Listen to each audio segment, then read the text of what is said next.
Started because we don't want to waste too much time. My name's Wendy Fenton, and I'm the coordinator of the Humanitarian Practice Network. So I'd like to welcome those of you who are in the room today, as well as others who are participating online. This session today is really a sort of belated launch of Humanitarian Exchange 49, which was focused on humanitarianism in Afghanistan and Pakistan. We had an initial launch in March in Geneva, which was hosted by MSF there, and I believe very well attended. I wasn't there myself, but we had other people chairing and participating in that event. And that was very well attended and generated a lot of debate, and I hope that this session will do the same. The articles in this issue identify and examine the challenges humanitarian actors face, particularly in maintaining humanitarian space and adhering to humanitarian principles in what are very highly politicized and complex environments. And I think the divergent perspectives and approaches which have been developed to cope with this have actually served to polarize the humanitarian community. And we've got, very crudely put, on one end, and especially if you're looking at humanitarian principles, we've got the purists, and then at the other end, we've got the pragmatists. We've got very, very different approaches. And this has made it very difficult, I think, for humanitarian actors to work together. And so our speakers today are going to look at various aspects of these issues, and what the implications are for humanitarian response. And the way that the day will work is that we'll have 15 minutes each for our two speakers, and our discussant, who will then have another 15 minutes to comment, and then we'll open the floor to discussion and comments, because we'd like to leave as much time as we can for that. Let me introduce our speakers. I'll start with Nicki, who's going to speak first, and she's being video conferenced in from Islamabad. So Nicki Bennett is the head of OCHA Pakistan's Policy and Strategic Planning Unit, and she's based, as I said, in Islamabad, and we're very happy that she could join us today by video conference. And she's been working in Pakistan since June 2009. And she co-authored the Pakistan Civil Military Guidelines. Before joining OCHA, Nicki spent 5 years working with Oxfam as part of Oxfam's emergency response team. And she had deployments to more than 15 different countries. She's also worked with other NGOs, both at headquarters and field level. Oops. Uh-oh. Famous Wells words. Yes. The signal is. Okay. Okay. Right. Well, I'll take this opportunity then to introduce our other participants. I was going to do it as they spoke, but on my right, our second speaker, and I apologize in advance because I know I'm going to massacre his name. That's all right. I'm going to massacre many things after. Brice de la Vigne, more or less. And he's the operational coordinator for Afghanistan and Pakistan for MSF. Brice has been with MSF since 1999, and he's currently MSF's coordinator of operations for Afghanistan and Pakistan based in Brussels. And Brice has been tasked with steering MSF negotiations between all armed parties in both countries. He's worked in many different conflict zones, including Indonesia, the Ivory Coast, Ethiopia, DRC, Rwanda, Burundi, and Afghanistan and Pakistan, amongst others. So he's going to speak after Nicki. And then on my left is Vicki Metcalf, who is a research fellow with the Humanitarian Policy Group at ODI here. And she's currently leading a new project on civil-military coordination. I'm just introducing the other speakers, Nicki. Can you hear me? Can you hear? Can you hear me now? Yes. Yes, I'm technically challenged, so we'll see how this goes. As I was saying, I'm just introducing the other speakers, and then we'll ask you to start. Vicki Metcalf, who is a research fellow with the Humanitarian Policy Group here at ODI, is currently leading on a new project on civil-military coordination, with a particular focus on the protection of civilians. Prior to joining HPG in the autumn, Vicki was a senior protection officer with OCHA, and she's worked at a number of different duty stations in the Middle East, Africa, and Asia. And most recently, she was deputy of OCHA's Protection and Displacement Support Section. So without taking up any more time myself, I'd like to give Nicki the floor for her presentation. Welcome. Thanks. Sorry about the disruption. We're hoping it doesn't happen again. In fact, I'm sorry I can't be there today in person, but I hope you can hear and see me okay. Yes, can you hear? We're having vigorous nodding from the audience. Good. I'm sorry I can't see the audience, but just to focus a bit on what I want to talk about today, the article that I contributed to the Humanitarian Exchange looked at one particular issue of the broader theme of the magazine, and specifically civil military relations and the use of military assets in the Pakistan floods response. Before I go into talking about the specific example, I just want to briefly place civil military relations into the Pakistani context. I guess the first thing to say on that is that civil military relations in Pakistan is not something that's new, or that we did for the first time in the floods. Indeed, as I'm sure everybody who's been following Pakistan can remember, unfortunately, we've seen over the last decade a range of major emergency responses. And just in the last 5 years, everybody will remember, of course, the earthquake in Kashmir, also in 2007, the floods and the cyclone, the earthquake we had in Baluchistan in 2008, and then since the second half of 2008, also the IDP crisis in Khyber Pakhtunkhwa and Fata. So by the time the floods hit in end of July of last year, there had been quite a lot of good practice and indeed a very established relationship between humanitarian actors and military actors who are quite familiar with each other in terms of day-to-day dealings. From OCHA's perspective, we have been present in Pakistan throughout all of those responses I've just named, though of course the size and the capacity of the office has scaled up and down according to the humanitarian activities taking place. Now, since we've come back to kind of a full-size office, and the size that we are now, in April of 2009, we've increasingly focused on civil-military relations as a specific issue, developed the civil-military guidelines, and also last year, at the beginning of the year, before the floods, we carried out a survey on civil-military relations and humanitarian actors' perceptions. It was just a quick online survey conducted in the space of 2 weeks. We had about 150 responses. And of course, there's also just the humanitarian actors' perspective. But I just briefly wanted to highlight 3 key things we found that I feel are still very relevant to defining today's context and the floods context. I had some nice pie charts on this, but it seems we can't show the PowerPoint at the same time as show me, so bear with me. The main finding really probably doesn't need a pie chart.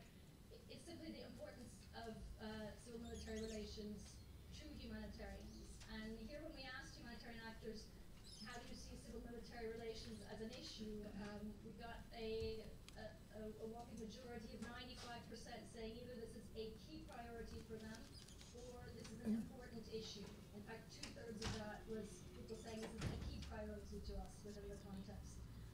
We only had about 5% of people feeling it was a minor issue or not an issue at all. And part of the reason for that is that there is a very high interaction already between humanitarians and military. We asked people, how often are you interacting directly with the military? And again, only 16% of humanitarians in Pakistan told us that they didn't have any regular contact with the military. The majority had contact in a small ad hoc way, focused on specific issues, but even a quarter of the respondents told us that they speak to the military on a regular basis at least once a week. So again, it's kind of a part of day-to-day humanitarian operations. And we asked them, why are you speaking to the military and what issues do you find it useful to engage? We were told, broadly speaking, there are 4 issues. The first was negotiating humanitarian access. Secondly, management of staff security and security approaches. And also thirdly, sharing basic information on programs, activities, in geographical areas where both the military and humanitarian actors were present. Fourthly, also some actors mentioned that the raising attention and gaining acceptance of humanitarian principles was a key reason for them to engage with the military. So zooming a little bit on the example I've given, here the case study is about the use of military assets in the floods response. The reason I thought it was an interesting case study to look at is that there's actually a wealth of policy guidance on this issue. So it's not an issue where there's that we feel there's an absence or a lack of thinking that has gone into this over the years, be it globally or in Pakistan. In fact, we felt we had a pretty clear policy framework given to us globally, both in terms of the kind of more soft instruments, guidelines. We have the ISC guidelines on military relations in complex emergencies, the ISC guidelines on the use of civil military defense assets, the guidelines on the use of armed military escorts, and apart from that, at the global level, we also have tools that were developed for us by the UN member states. Specifically, here I'm thinking of the Oslo guidelines, and of course also the UN General Assembly resolution that specifically endorses Oslo guidelines and the principles within that, which is Resolution 59-141. We used all of that guidance here for Pakistan to develop the Pakistan Civil Military Guidelines through a 6-month consultation process and had them endorsed by all members of the humanitarian country team in March of 2010, so quite far in advance of the floods rolling out. When the floods hit, we did pull out the civil military guidelines quite quickly, and I thought it would be interesting to briefly talk through how we actually practically use them and discuss them. On the issue of using military assets, we had a pretty clear guidance set out. The first recognition is here that, as a matter of principle, the use of military or civil defense assets could undermine perceptions of impartiality, neutrality, and independence. And on a day-to-day basis, as a rule, general principle is we don't use them if we don't need to. There shouldn't be an acceptance of any unnecessary risk. Here in particular, we're thinking of a very clear security risk of being perceived as being anything less than neutral, impartial, and independent. We did acknowledge in the guidelines and through the working group discussions that took place on that there were exceptional circumstances where the use of military assets would be warranted. And we said these would be in situations where 5 criteria were met. The criteria will probably not be a surprise to people who have engaged with this at the global level, and they mirror global criteria quite closely. The 5 criteria we had was that, firstly, the reason for using the military asset was solely a humanitarian one, that the asset was being used solely to achieve a humanitarian objective. Secondly, the asset would be used only as a last resort where there was no comparable civilian alternative and no other means of accessing a vulnerable population. Thirdly, the asset should be used where the urgency of the task demanded immediate action and there were clearly urgent humanitarian needs to address. And fourthly, that the use of that asset would be clearly limited in time and in scale.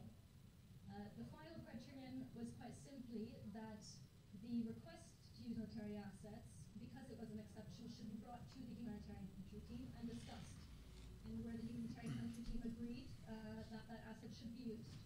We actually had a chance to test the criteria even in advance of the floods, and in the civil military coordination working group here in Islamabad, discussed the use of military air assets around an assessment we wanted to conduct in the spring in response to a landslide that had cut off, that created a lake in Hunza in Gilgit, Pakistan, and cut off a part of the population. At the time, we were able to identify civilian alternatives, and there was no recommendation to use military assets. But when the floods came up, within even a few days, immediately, the issue rose, and one of the humanitarian agencies, in the first instance, the World Food Programme, quickly approached the humanitarian coordinator to discuss the use of military assets, we had a situation where we had about 200,000 people who were cut off in 3 districts in the north, in Swat, Shamla, and Khoistan, in need of immediate food aid. We had reports from people who had gone in on foot that both fuel and food was running out. All the bridges that crossed the Swat River had been washed out, so besides foot and mule path, there was no other way into the area that was appropriate to transport large items such as really food. And so what WFP and OCHA together developed a quick sort of one-pager for the HCT to say, here's how we think the criteria are applied in this particular situation.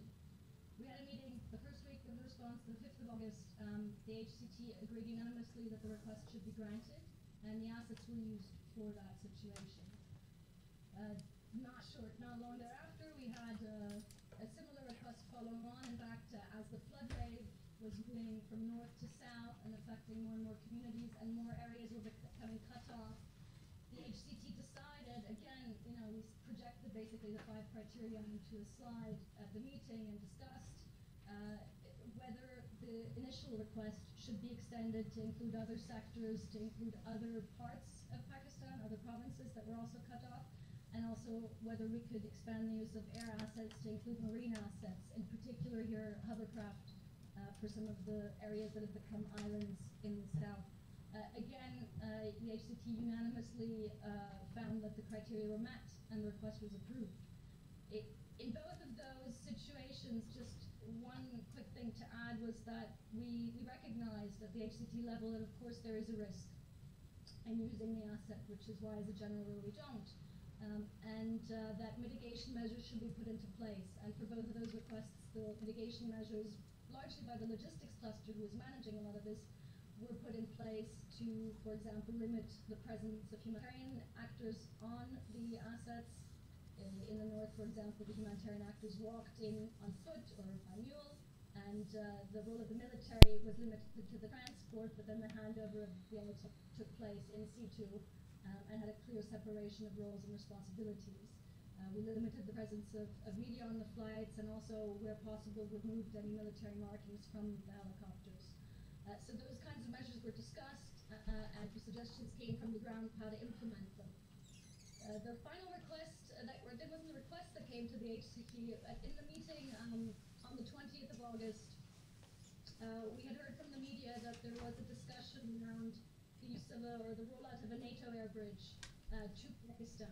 And so the HCT decided that they wanted to discuss this issue because some agencies had already been bilaterally approached to see if they might be interested. And when we put up the slide of the 5 criteria, we quickly found that there were some questions about whether this was a last resort situation. And mainly the reason for that was that the proposed airlift was coming from NATO member states into Pakistan.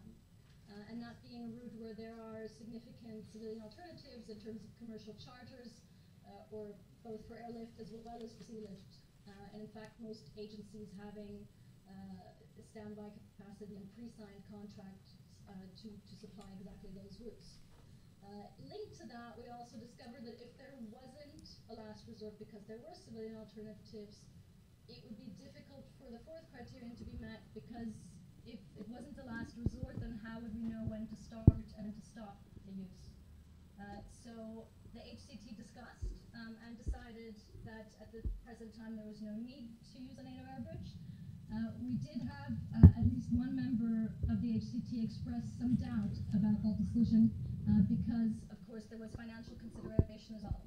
At the time, the airlift was being offered to humanitarian actors at no immediate cost. And that was an important criterion for some people to take into consideration. It wasn't one of our scientific criteria, so it was not something we took into account. But I will get back to that later because it's some questions that were interesting to explore. The lessons that we learned from this, just to sum up, I think we can pull a lot of positives and also some challenges out of this.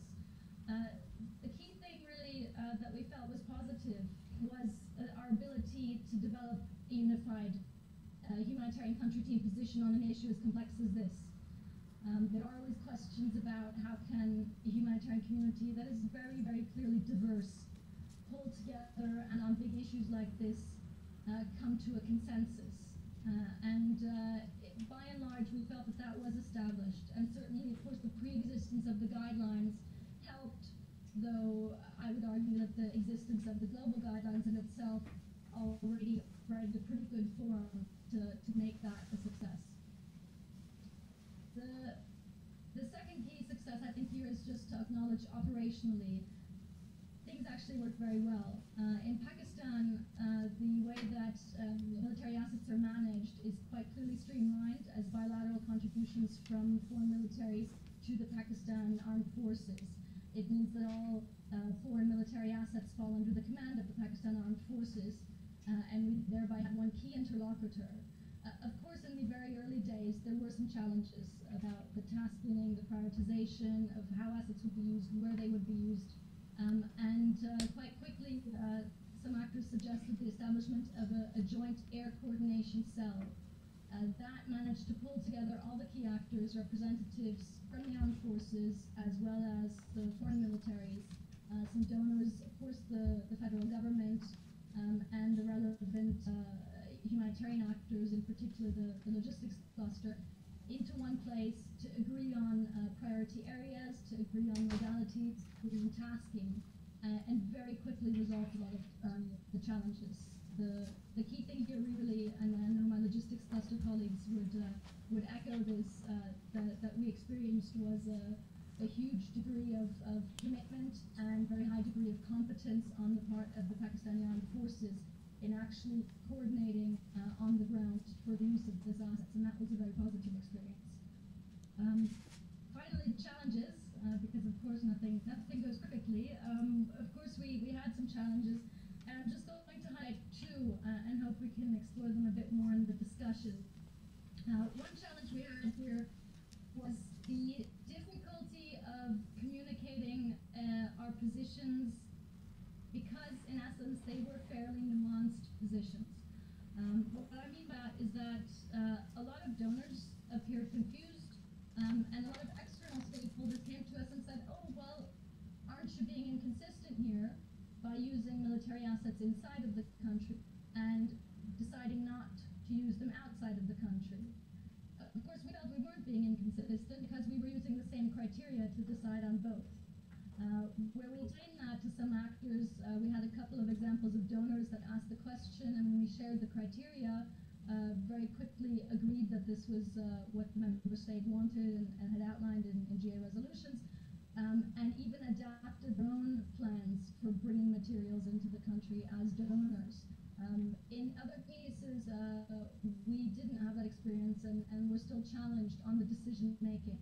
And here for us, one of the lessons is that perhaps more proactive and earlier communication about our decision making and about our criteria would have helped to eliminate or at least reduce some of those tensions or misunderstandings that were coming out later in the response. The second challenge is really about the criteria themselves and the kind of reevaluation and redefinition of criteria that will always come up in the course of a discussion. And I briefly referred earlier to the example of financial contribution. I'll use it here again. There were a lot of discussions, both on the humanitarian side and with donors and other actors, about whether we should add a criterion. Given that financial considerations were very important to a humanitarian response, perhaps it might be helpful to take that into account, and if it was more cost effective for us to use an asset, which in the case of NATO was argued by some was the case, then that should override other criteria. I think it's a very important debate. I will come back on it myself even before we go into discussion, that from our side we resisted that, and indeed felt that we didn't want to add it as a criterion for two main reasons.